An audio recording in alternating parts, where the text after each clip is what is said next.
আসসালামু আলাইকুম সম্মানিত বন্ধুগণ, দেখেন আজ রোজ বৃহস্পতিবার, রাত্রের বেলাও প্রচণ্ড জ্যাম, দুই পাশেই প্রচণ্ড জ্যাম দেখতে পাচ্ছেন আপনারা।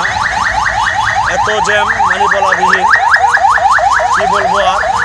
পুলিশ পর্যন্ত নিয়ন্ত্রণে আনতে পারতেছে না। আমার পুলিশ ভাইরা অনেক কষ্ট করতেছে দেখেন। তো এই মহিফালের যে জামগুলো, শুধু মহিফাল না, পুরো ফেনী শহরের ভিতরে প্রচণ্ড জ্যাম এবং লেগে আছে অনেক কিছু। সবাইকে জানাই এই জ্যামের দৃশ্যটুকু আপনাদের সামনে তুলে ধরতেছি। দেখেন আমার এই ভাইটি অনেক কষ্ট করতেছে, কিন্তু নিয়ন্ত্রণে আনতে পারতেছে না। আসলে আমরা আসলে যারা আছি তারাই আমরা নিয়ন্ত্রণে নাই, নিয়ন্ত্রণের বাইরে। সবাইকে অসংখ্য ধন্যবাদ। তো কেমন লাগলো ভিডিওটি অবশ্যই জানাবেন। সবাইকে ভালো থাকবেন। আল্লাহ হাফেজ।